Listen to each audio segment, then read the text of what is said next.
Testing. Amanda, can you text me if you can see this?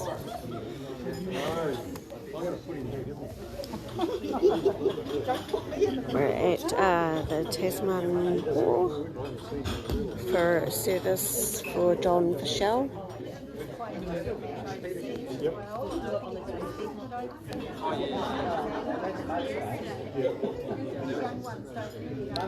And my tripod's not working.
Hello, I see somebody has joined us.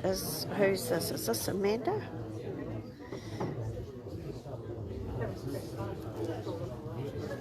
Hey. These ones here are his work ones. Okay.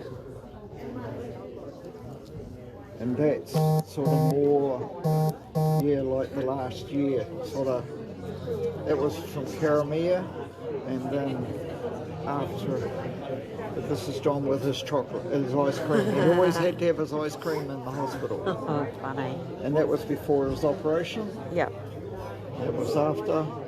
That one should have actually probably been before. That was our, you'd remember Our that? reunion? Our reunion. And that was John in the hospice. Oh, good. You've got that one. Yeah. I like that one. That's a good one. I like the one where I was thinking about the punching one.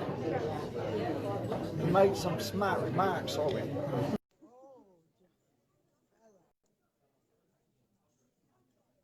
Mum found one of her kids, one of John when he was a baby last night. So Just she must looking have at had the one of the big elves. I've got that one at home, and I actually enlarged it for the kids because the kids didn't have it. I gave it to them about 2 years ago. seat got stolen.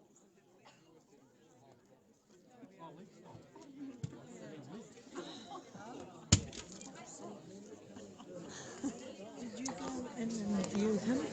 No.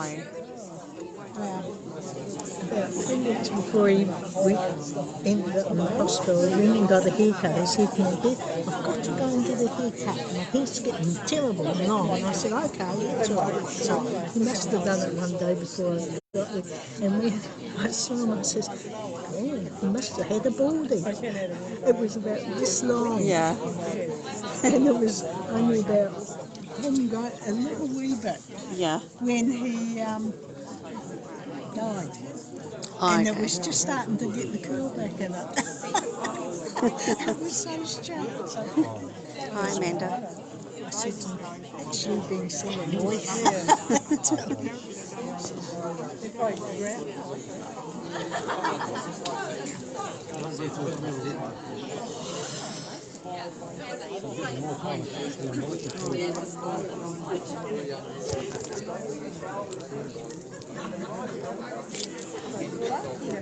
Oh yeah, I'll put him back in. I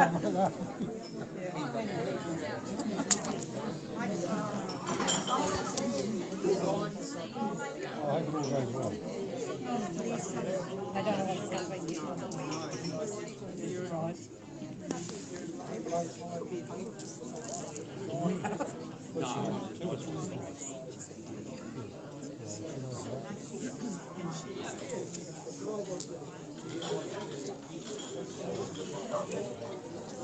Some lovely flowers here.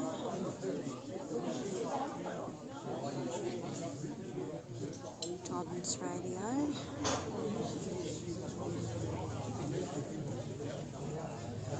Lovely afternoon tea.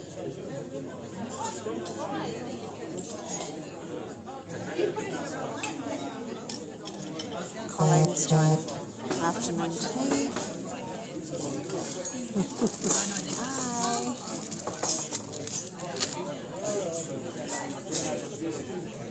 He started school last week.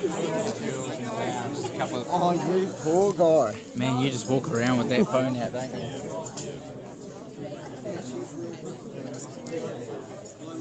Hello, Graham.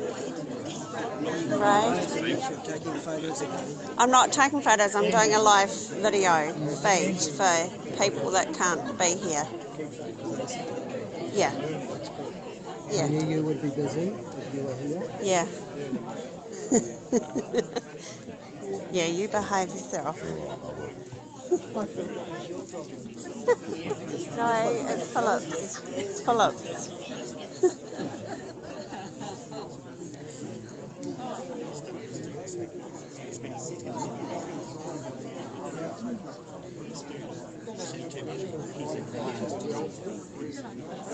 It's doing a live feed for people that can't be here.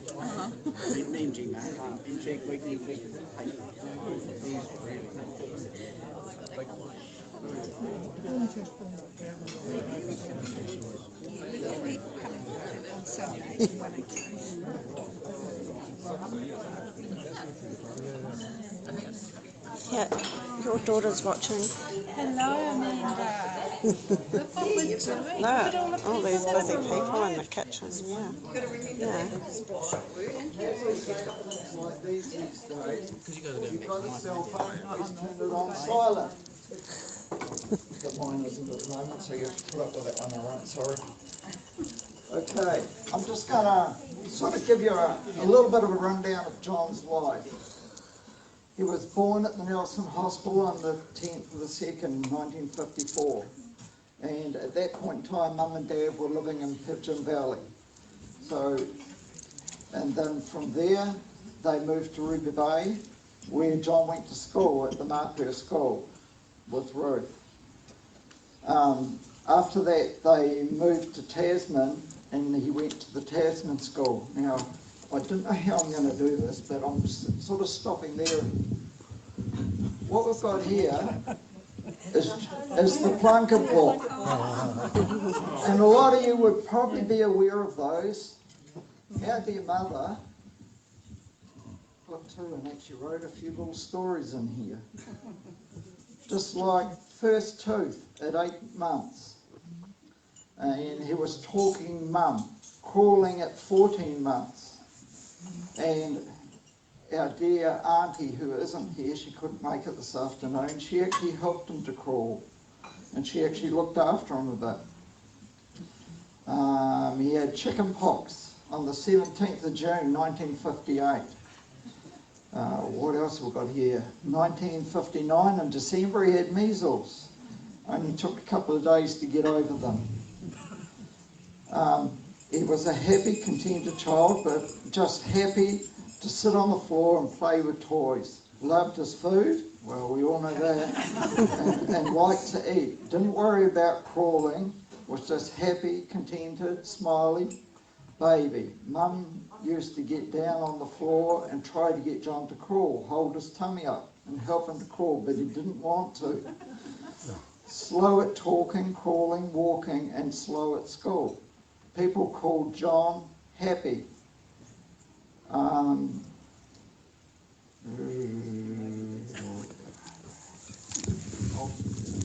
just going to skip a little bit of this, all right? Otherwise I might keep you here for about 5 hours.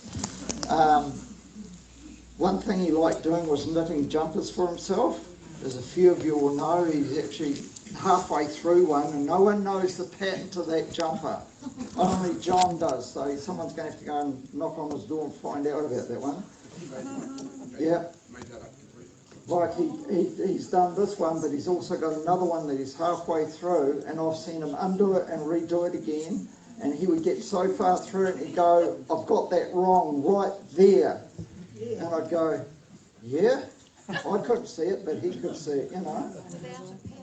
And this is without a pattern. You know, he would have to have his own pattern in his head. He worked on the milk run for years and would do the tokens of money, weigh the money just right for the bank. Did the bookwork perfect. Sums he liked at school, had a great memory, remembered what was taught him, but didn't have the ability to write it down. Took John to reading at Richmond. Mr. Poskett spent time. He was the actual headmaster at the primary school at that time, and he actually took time to spend with John during his dinner hour, helping John to read.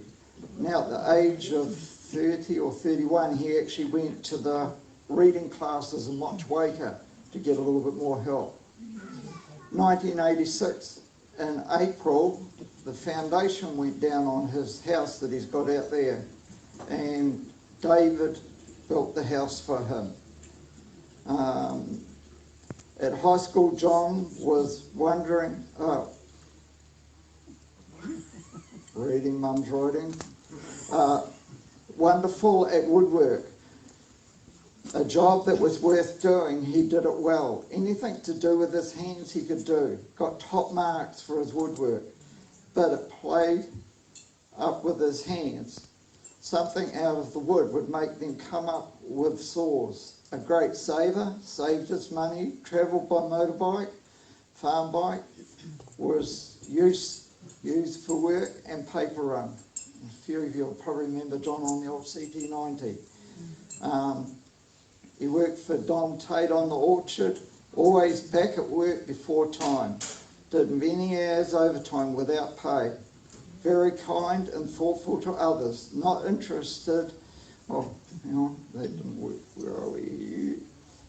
We know about Tasman school. He liked to ride horses. I'm just trying to pick out the good bits in this. If I tell you all these bits, as kids we had a go-kart as well as a mini bike. And yeah, we used to have quite a bit of fun on that, even with John. We actually, I shouldn't tell you all this, but we used to go roaring along the beach, and John would be standing on the back. I don't know who'd be sitting in the front, whether it was David and me or me and Mark, roaring along, and right, we're going up here, so you spin around here, and it, quite often it just hit the soft sand. Next minute, John would be right in front of us.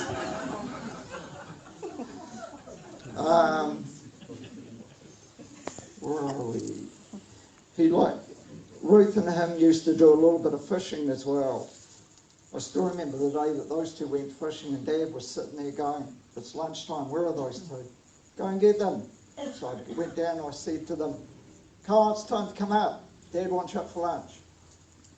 So I go running back up to the house. Did you tell him? Yes, I did. He gave us about 5-10 minutes. Go back down and tell him again. So I went back down, told him again, time to come up for lunch. So Ruth and John were just having fun down there fishing. So come back up. Did you tell him? Yes. 10 minutes later, right, I had enough of this. So Dad tromps off down there. They were waiting on Ruth's fishing line because it's going out and in and out and in. And Dad goes, I don't know what the end of the story. Well, I know the end of the story, but they finally wound it in, and Ruth had a 12-pound snapper sitting on a fishing line. On a bamboo stick. Yeah.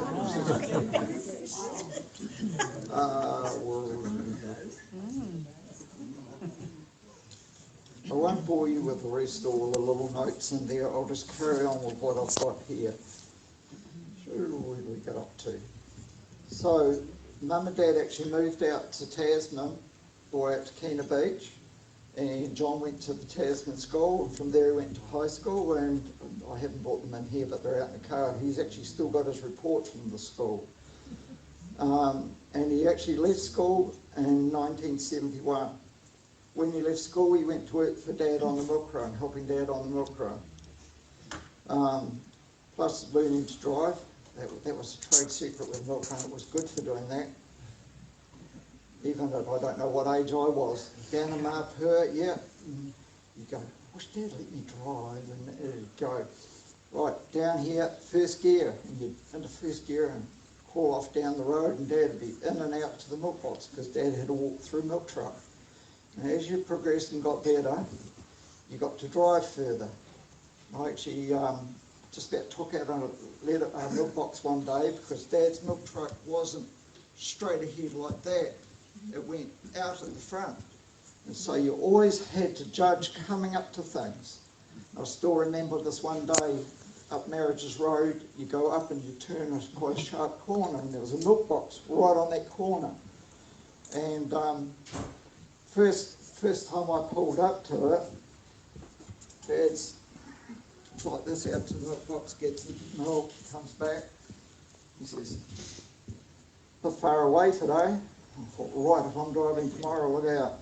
Next day I was driving up to that milk box. So the step of the truck hit the clay bank that day, and Dad hops back in, he goes, "I didn't mean that close." It was early morning, yeah, when Dad was done. Yeah. While he was still working with Dad on the milk run, he used to help Don Tate out during the apple season. And then when Dad gave up the milk run, John ended up going and working full time for Don.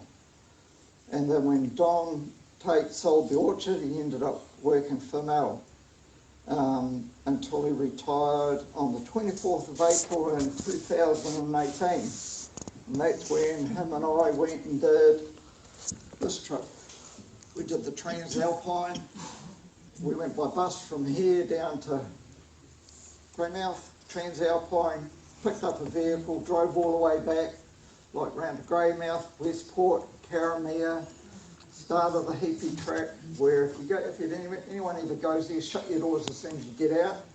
There's some mozzie, sandflies, they love you down there. And came back, so yeah, he enjoyed getting out and doing those trips.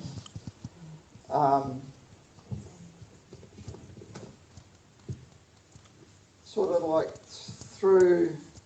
since his retirement, he's actually, you could say for that year, he was actually quite good after, I suppose I should go back a little bit. If I went back a year from when he retired, he actually had cellulitis in his right leg, if I remember rightly. And I ended up walking into the hospital at the same time as he was there, lying on the bed in A&E.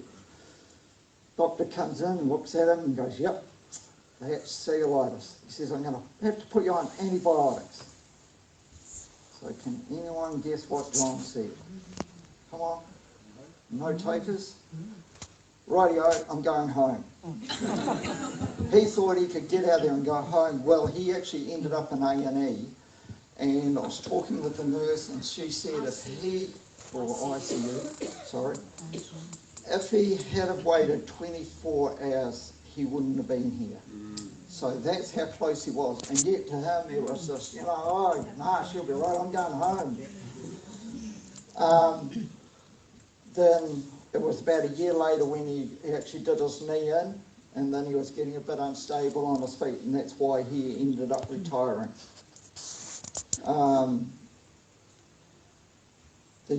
In that year, sort of like the year after he retired, John and I actually sat down probably a little bit before that, and we sort of, as most people do a bit of a bucket list.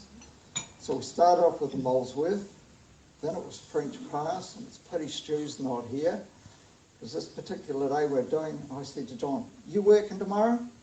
"Don't know, no one's told me."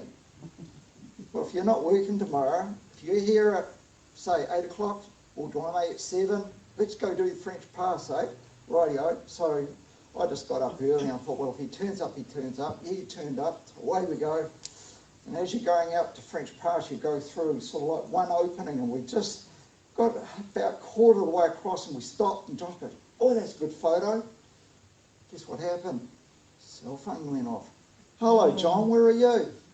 Can you come and help me out?" And he goes, Slightly impossible, sorry Stu. I'm actually on my way to French Pass. So yeah, when them, as I explained, we did the Transalpine. We went down through the Catlins and did the Tyree Gorge and Christ and Dunedin as well. What else are we up to? So that was sort of like John up to probably about a year ago.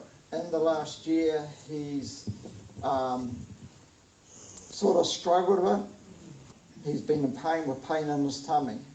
And then that, as I would probably put it this way, what did I write on here? Well, as I said at the graveside today, you could sum John's probably the last year up with doctor, pharmacy, hospital, no, ambulance, hospital. And then it would be back to doctor, pharmacy, ambulance, hospital. Because if he didn't get what he wanted and he knew it wasn't coming right, he'd just keep progressing. And then he'd end up in the hospital. They'd probably get him reasonably right. He'd be back home and then he'd be going, no, I ain't right, I'm back to the doctor. So during his last year, he actually did a lot of that. As far as John and his hobbies go, there was one thing that was really important to him, and you did not dare even mention that you would take it off of him, but one of the doctors was very brave, and that was his licenses. He had, I don't know how many licenses, I haven't actually looked at them, but that was one thing he held on to. He says, I'm holding on to them because I want to be able to do this and I want to be able to do this. But in the end, one of the doctors turned around to him and said, sorry, John, you are no longer allowed to do that. You've only got your car licence. He said, we're just going to suspend these for now. And that sort of knocked him for a bit of a six. If we just go slightly back, John started out, as you can see, this little contraption down here, that's Mark II. The Mark I model was what he made with Mr. Poskett at school, and it is just a very basic little radio. So that's the start for John, and then he went to CB radios. Bill, where you are, is over here. He then got into the amateur radios, which he's actually got a lot of them. So just to summarise John's life, I'd like to put it this way. He was dedicated, reliable, trustworthy, very helpful, generous, rang when something special was on TV. A lot of us probably caught in that position. Your phone goes, what are you doing? Oh, I'm watching TV1. You should be watching TV3. There's this program on and you should be watching it. Yeah.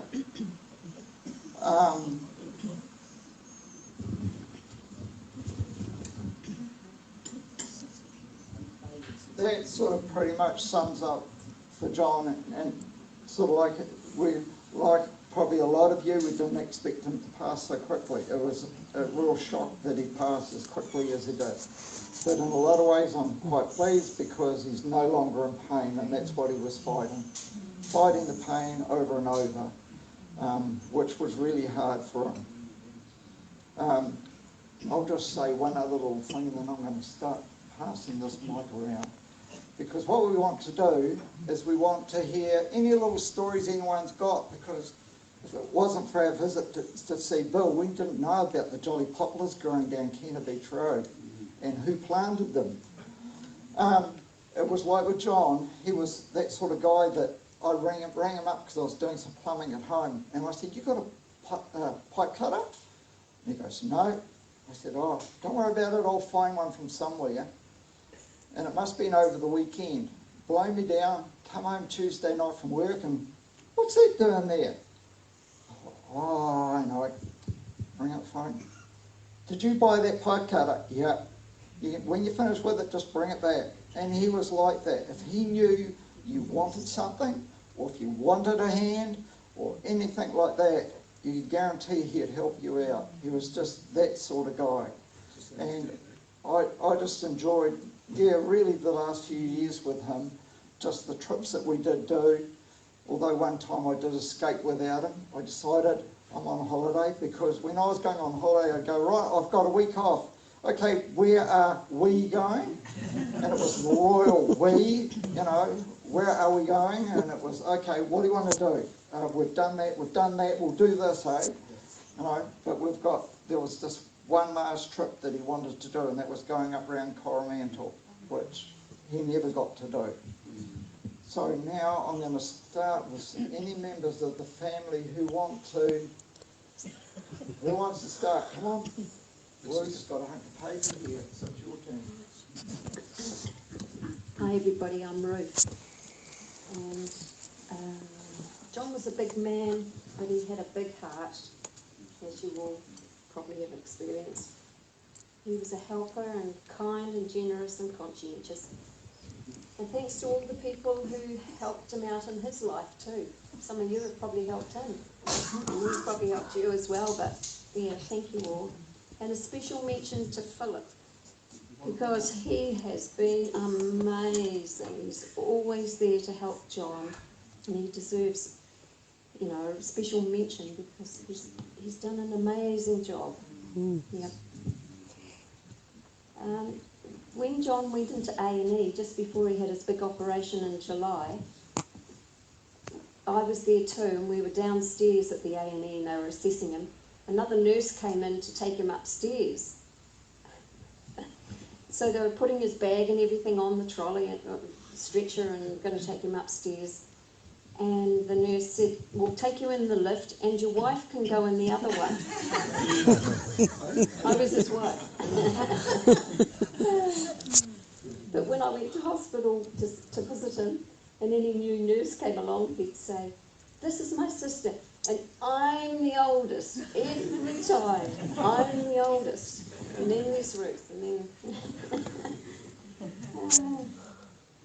and he was so thoughtful and kind. Even in hospital, he lent his spray book to somebody, spraying, you know, the spraying that you do at the onions. He had this for his certificate, and he's got his book, and the lady had some plants, big concern, a business, and so he got somebody to bring the book in, Philip, and lend it to the nurse to have a look at and copy the pages or whatever to have a look at it. So he's very helpful and thoughtful. Pass over to Mark. Yeah, hi, I'm Mark. Yeah, I'm the baby of the family. Yeah, I'm not going to live that down either. Just a couple of things. We live by the beach at Kina, as you know, and I like fishing just like Ruth and that. And so I go down and try and do some fishing, but usually I'd get my buddy John to come with me and say, John, can you cast out the line for me? Because I could only throw it out maybe 15, 10 metres. And John would go, whoa, and because he had the muscles, so that was really cool. And whenever we come down, our family, and we always stay with John, and it was quite a treat. After tea, there was always a bottle of sparkling grape juice in the fridge to have after tea. And so he was always, because we like sparkling grape juice, but we never have it at home. But whenever we come to John's, he would have it there for us. So that was really cool. And myself and John were homeboys for a while, so I stayed at home for 25 years and didn't go anywhere until I got married to Colleen, and John was the same. So in my younger days, whenever I went on holiday, I was doing what Philip was doing, taking John with me on holiday. So we went around the South Island, and every long weekend on our motorbikes we would go up and see Philip and David at fielding, and that was pretty cool. And then we did a tour around Australia, and we went to, it was a 21-day tour. David and Mary came as well, and Philip was off with his girlfriend, I think, Carol. And we stopped off at Adelaide, and it was a beautiful place, big high-rise building, and the sun was going down. I thought, oh, we'll go up to the top floor and take a photo of the sunset. and it was going down, and it's like, oh, we can't see it. Oh, there's a door there. We can go through that door, and there'll be a window, and we can take a photo. So I went through, and then John was behind me, and he actually closed the door, and it was a fire escape.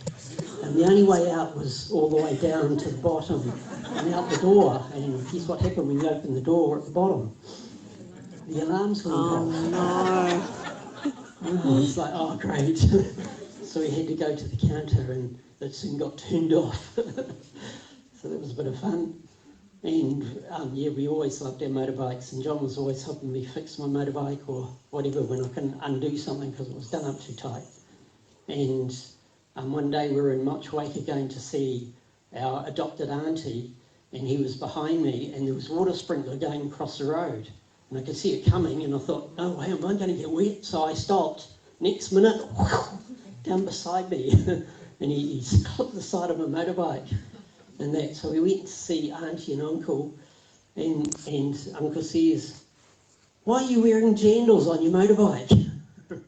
So yeah, he caught us up, so we learned a few things from that to be a bit more careful. But yeah, we had lots of fun with John, and he was such a generous guy, and he's always helped us out whenever he came up to Wellington, bringing stuff up for us and that, so it's really good.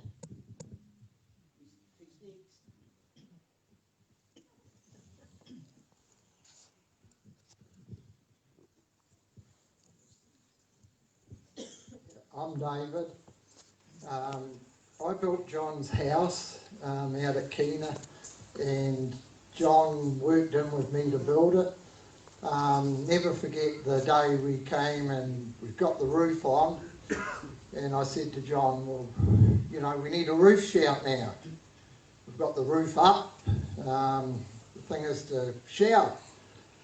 And he says, no, I'm not going to shout. I said, well, I'm going to go up and put a flag up. I said, till you shout us, the flag won't come down. And John, he wasn't too good on the roof, you know, to get up there, but at the end of the day, we ended up getting a shout, you know, from putting this roof on for him. John's always been really helpful to us, like Philip has said. If you needed anything, you know, you just mentioned to John. You know, we didn't expect it, but he'd come up with different things that we need. He'd bring it up to Taupo, where we were. Really kind to all the family. The only thing with John was he never took long off of work. You know, he'd come up, only spend 2 days with us. We'd say, well, spend a whole week up in Taupo with us, and his time, he's always keen to get back to his work and what he was doing. We're really going to miss John. I'd ring John probably once a week or every second week. You couldn't ring John between 8 and 8:30. He was talking on the CB to his friends. And he's made a lot of good friends through his CB. So yes, John's going to be sadly missed by all the family. So yeah, we're going to miss John.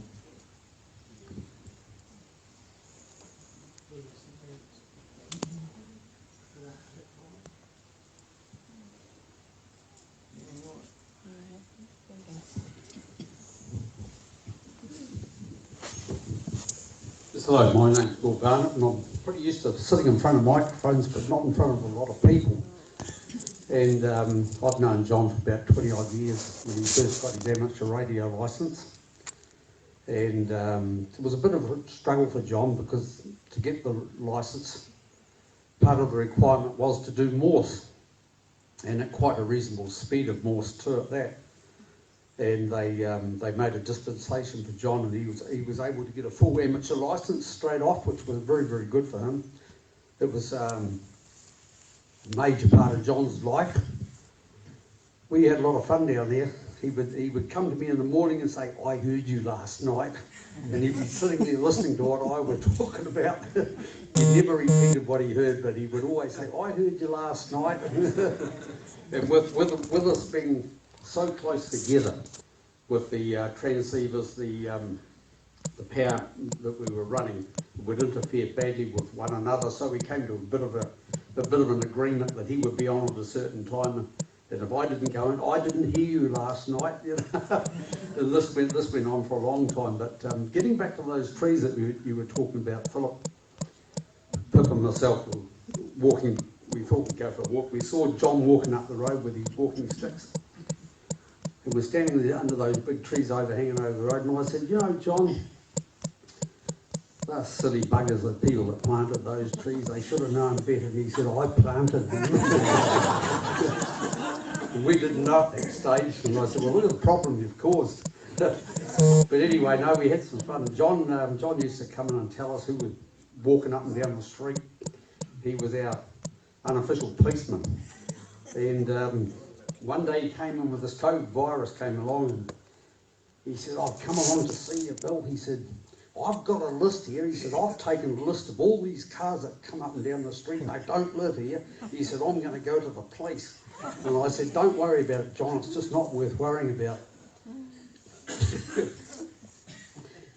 Some days later, John was holding up a car. He put his walking stick out in front of his car. Have you people got the right to be down here? If you don't live here, you got to go. He wasn't beyond telling people, and I think he might have done that on the odd occasion too. No, he was quite funny. But he's going to be missed, you know. We miss the fun. He used to come into my place quite often and drive in and he'd get a piece of paper. He said, can you read this for me? I used to help him out a bit with his reading.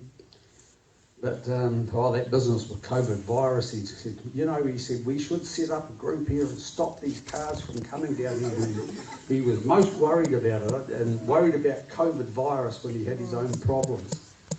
But he will be missed. And we won't hear him on the air anymore, of course. Would anybody else like to take the mic from me? No takers? Anyone else want to say something? We'd love to hear the story. Because you guys probably know a lot of things that we don't even know.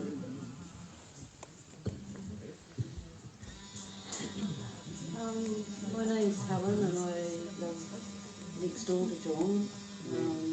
I've only lived out there for about 4 years, but John and I became pretty good buddies and I became his built-in little nurse and helper, but I didn't mind. He was a really nice guy. He was just great to know he was there. My partner's out at sea and he was just one of the guys out at Keenan along with the plumbers here, the temperatures. I'm really going to miss him.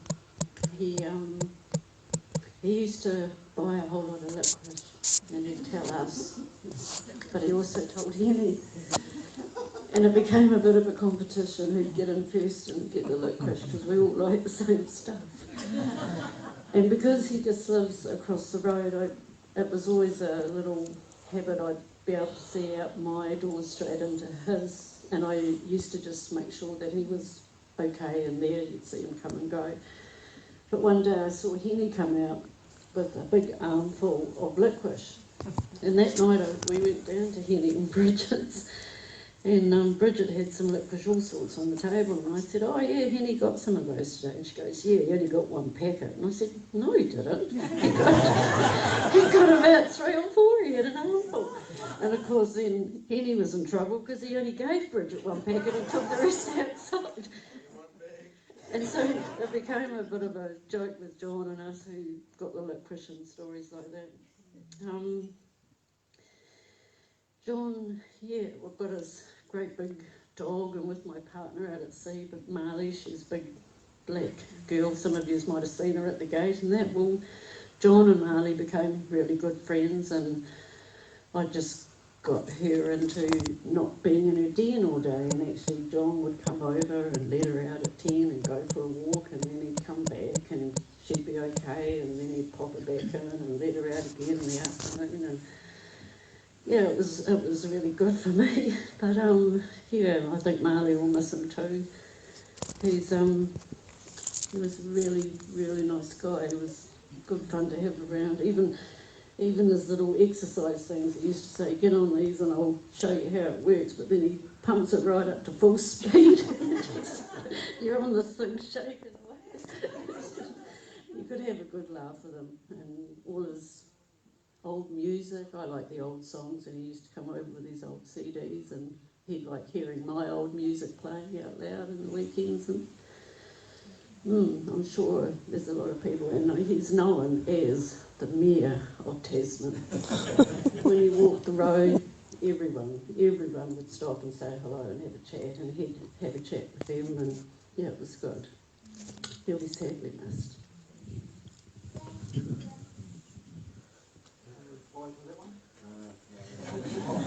Never be proven. Anyone else?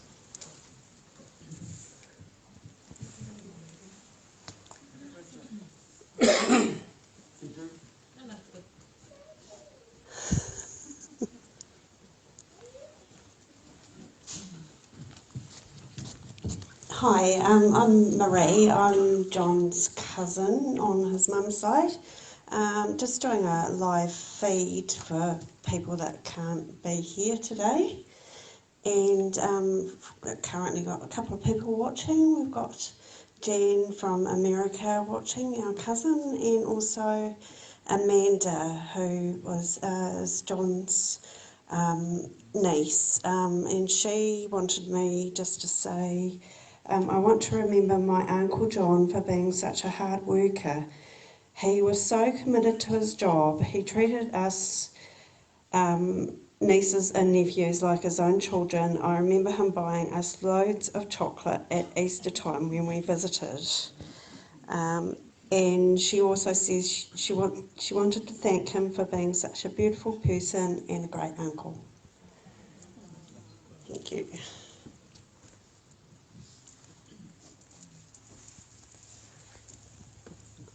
Anyone else? Just one quick story. Hi, I'm Peter. I live just down the road from John, and it was a part of the day. You'd see about 3:30. Yeah, I'll catch him on the way back. So John's going for his walk down the road, and on his way back, I'd say, John, you got a bit of a chat, and I go, is that your Kira? Going, oh, yeah, she'll wait.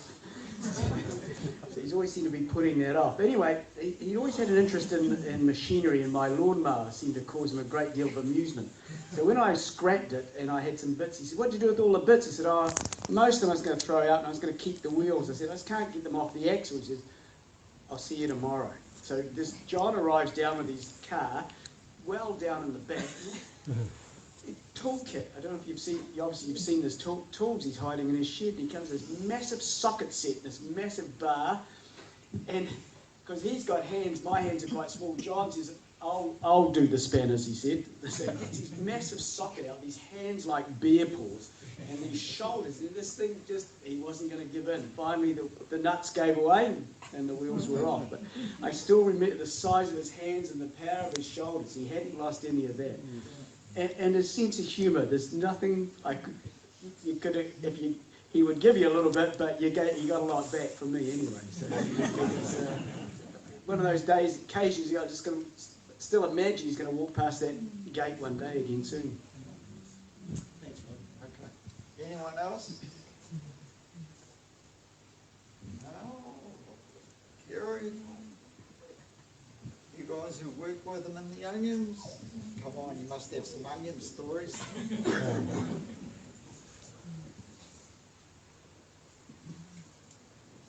As Peter just said, if you didn't give it back, you're in trouble. You know, he would give you a bit of, so I always, what are you messing around? Come on, you shouldn't be sitting there. Come on, get out there and mow the lawn. And, you know, we always gave each other a real hard time. So well, I guess that was just the way it was with us. Yeah. Anyone else? Firstly, I'd just like to say thank you very much for everyone for coming along, just to share, you know, this time and make some of the memories with John. You know, he is going to be sadly missed. You know, just like Peter said, you know, you'll be driving up the road and just go, yeah, John's not going to be there. Yeah. When we talked about his burial, he sort of started off and I said, well, okay, well, then in other words, all you want then is throw the coffin in the back of the hearse. Yep. Drive it down to the cemetery, plant it in reverse, back it up, hit the brakes, drop it in the hole and bury it and put the dirt on top then. And of course he burst out in a bit of a laugh. Then he goes, yeah, that'd be right. He just didn't want any fuss, you know, and that's why he just wanted a little family time to this morning. And yeah, he just wasn't one to fuss. You know, he would help people out, help us out, and he'd never take it. Yeah, we couldn't sort of do much for him in return. He was always there helping out. I guess that's something we probably picked up from our parents, you know, to help out. Be there to help people, and he was very helpful, always there to help out. And I guess in the young, he probably caused you a bit of grief, but you probably had a bit of fun with him as well. Yeah. We had a lot of fun. I'd just like to close with a prayer if you don't mind.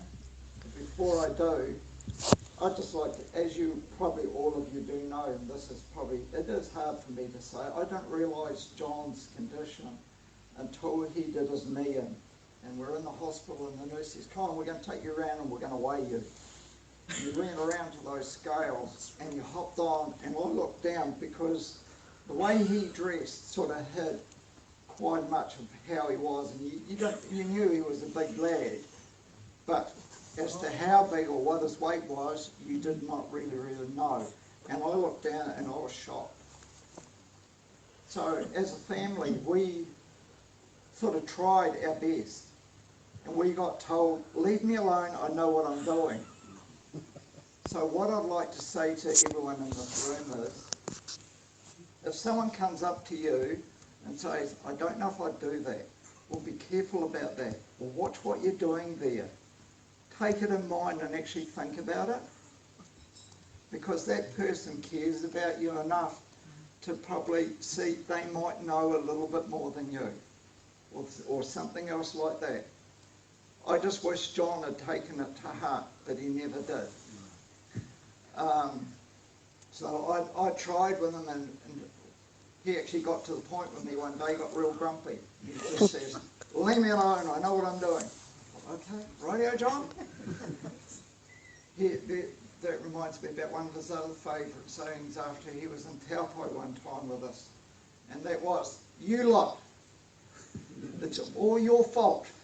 You lot. And when it come to you lot, it was David, Mary, and Ruth and Ellen and me. It was us. Yeah, it was all because of us. You lot. Anyway, so I didn't know how to try and help him. So what we started was, every time I went out, the scales would come out and on the floor. I said, right, come on you get. And I would get on. And it's like people have said with his memory. John's memory was that sharp. As I said this morning, and probably a lot of us can even testify to this. When I was at Kena, I would borrow something off John. Go down and grab, say, I don't know, say the grubber. So I'd go back up home and I'd do what I had to do, grab all my tools, and you naturally, you just put them away in the garage. Nothing wrong with that. And I'd go, yeah, I better take that back home to John later on. But later on, sometimes didn't happen. 2 months, 3 months later, it'd be, oh, I haven't got that. John's got one of them. Yeah, I'll be able to borrow that off John. So I'd go marching down to John's, or I'd ring him up and he'd go, yeah, that's right, yeah, you can come and borrow that. But remember what you borrowed last time? I returned that. No, you did not. Yes, I did. And you'd go down the garage and go, oh yeah, there it is. Pick it up. And if his garage door was open, I'd sneak into his garage door. And I'd walk up to the other one and go, yeah, right, I'm just going to go and get that thing. And he'd go, well, what about the other thing? It's in your garage. I told you I'd put it back. You have not. Yes, I have. Come and have a look. And take him down. There it is. You just put that there. But his memory was sharp as a tack, you know, even through when he was in hospital one time. There's actually 2 John Fauchelles in this area. Well, beg your pardon, there was 2 John Fauchelles. There was John here and there's a John in Rewalker. One time in the hospital, they were both in there at the same time. And the nurse came round to give him some medication. And she said, I'm giving you this and this. And he goes, no, you're not. That's not my medication. She said, yes, it is. Your name's John Fauchelle. And he said, yes. But that's not my medication. He knew his medication probably better than some of the nurses probably. And they found out that it was actually for the other John Fauchelle. And I just hope the other John Fauchelle didn't end up take his medicine. Yeah. So I just on that note, without really letting out how much he did end up weighing, but yeah, we used to do that every week. Every week I'd go out there, right, here's the scales, and this was my way of encouraging him. He was actually supposed to lose 30 kg before they would operate on him. But it got to the point where they actually did do the operation. And I said to John, you are very lucky that they've done this operation because there is a high risk of you passing away on that operating table.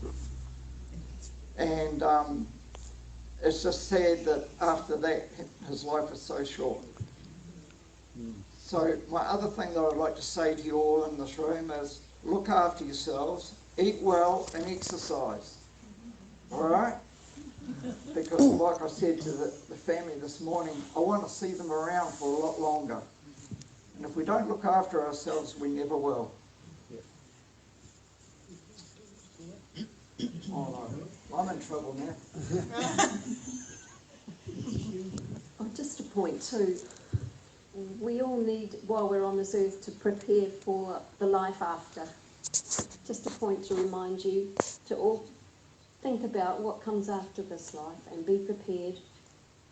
Jesus offers forgiveness for our sins, and He is the way to eternal life. Just to let you all know. Most of us believe that. Thank you all for coming. Yeah, really appreciate you coming. Lord, we just want to say thank you for John's life. Thank you for the older brother that you gave us that was there as a support, a friend, through just everything over the years. And thank you, Lord, that he was such a friend to the people in this room. Be caring and be there for them. Lord, just be with us through the days ahead and help us as we deal with this. Thank you, Lord. Amen. I've actually inherited John's car. I've had 2 deals with John. First deal was John didn't want to really be buried by himself. He was going to be buried in the, he wanted to be cremated and then have his ashes spread up by Mum and Dad. But then, just when he was getting worse, I said to him, right, what's going to happen? He says, no, I want to be buried. Okay, I said to him, rightio, well, if you want to do that, you buy a plot and I'll get a plot next to you. And he said, yeah, that's what I want you to do. So I've actually got a plot next to his. The other deal I made with him was, because we didn't get to do it, I've got to take Grindle for Rotwell.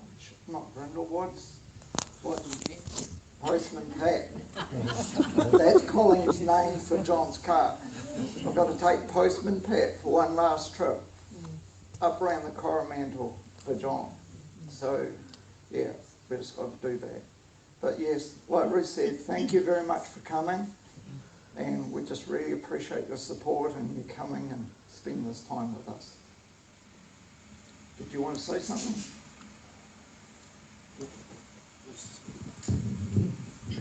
I'm John's brother-in-law. I rocked up to the Fauchelle family 42 years ago selling insurance. And I've never known a family that are just so authentic in the way that they were loving and they were caring and they were kind and all those sort of things. But what they did have is they had a love for God. And when I rocked up to their home, I was only a new Christian at the time. I hardly knew anything about God. But I said to them, "Are you Christians?" when I met them at night, and they said yes. And that night, I went back to my motel where I was staying, and I said to my friend, "Phil, wake up, I've found myself a wife."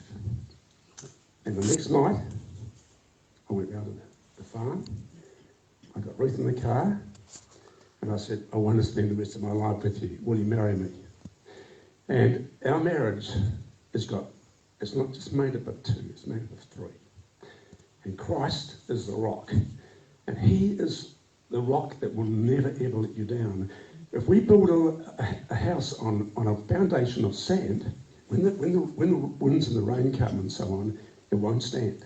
But when you've got Christ in your life, the rock, listen to me what I'm saying, he will never let you down. He's always God, and he is the only way to salvation. Thank you.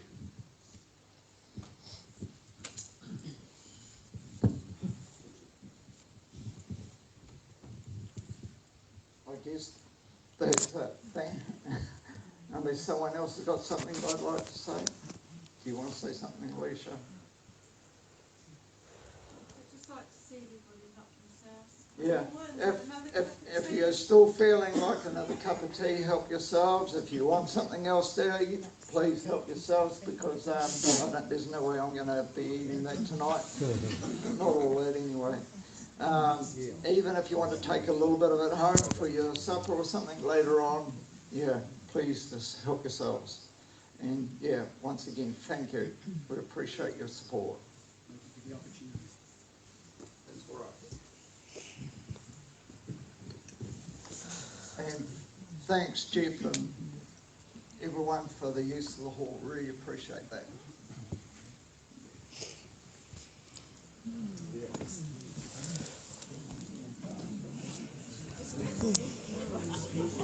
Oh, that's it. I'll just show you all those photos again.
John in hospital eating food. Ice cream.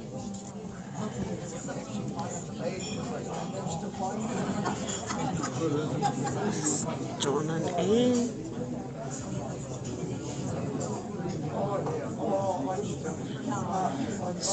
John.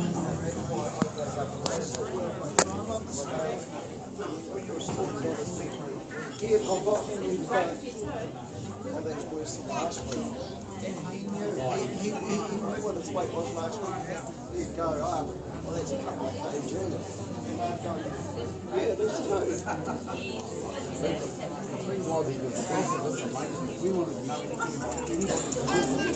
Yeah. Oh, yeah. You may have that one. Can you put them on the plate, please?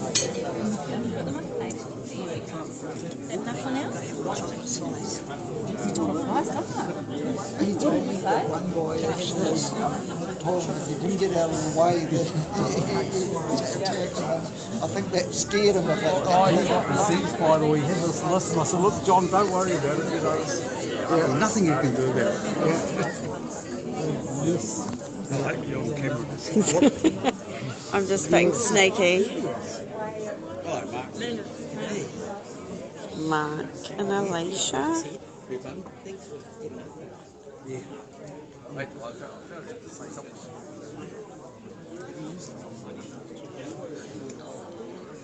Hello. Oh, that's a nice picture. My normal spot in the kitchen. In the kitchen. I like it. Hello.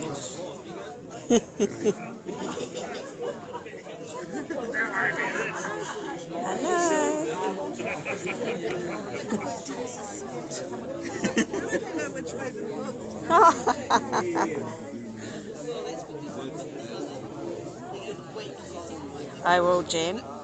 Yeah. It's Ray and Graham again. Hi to everybody overseas. Hi to Jan. Jan. And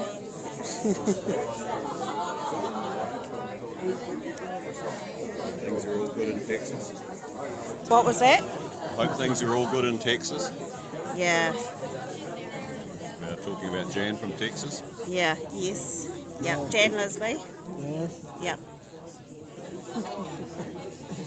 Hope there's not too many Ronas there. No, that's right. Yeah.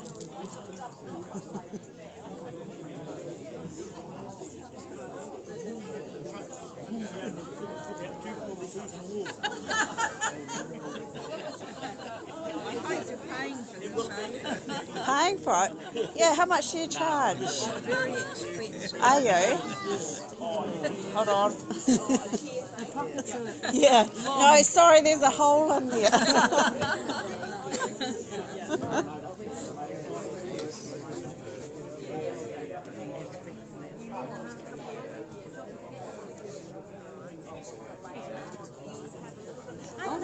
And we're eating. There's no grass involved this time. This time. No.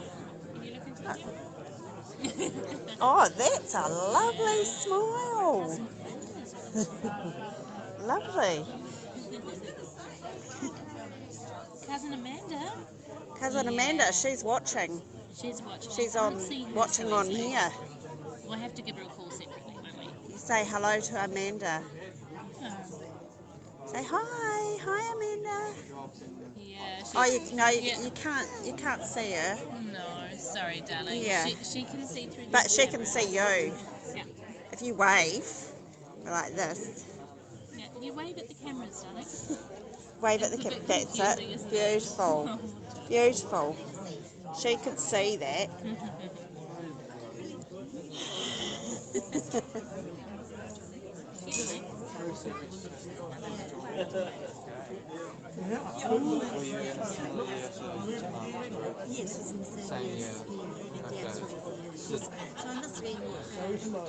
Little baby.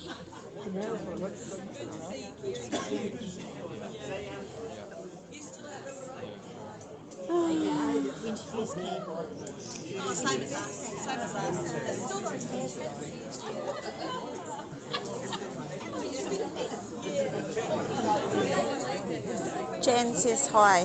Oh, hi, Hi Jan. back.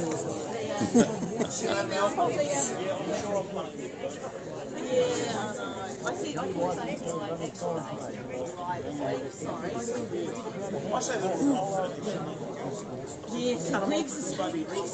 See, I'm the hard one. Greg's like, no. There you go. Yeah, I know. Stick with it. I am. I'll see you guys later, eh? Yeah. Yeah.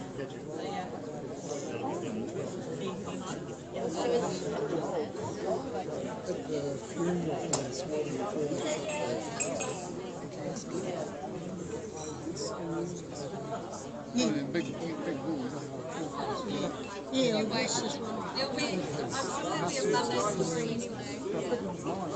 Yeah,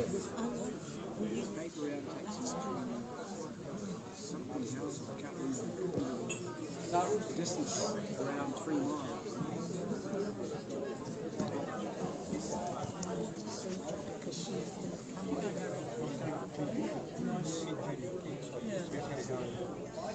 Right in Texas. That's good, Jan.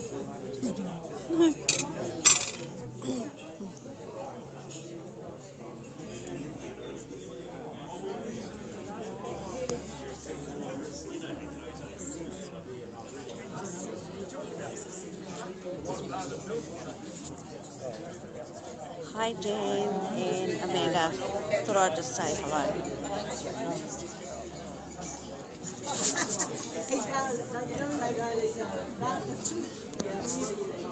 Okay, bye for now. Yeah, I'm going to finish this live feed so I can go and catch up with some people, talk to some people.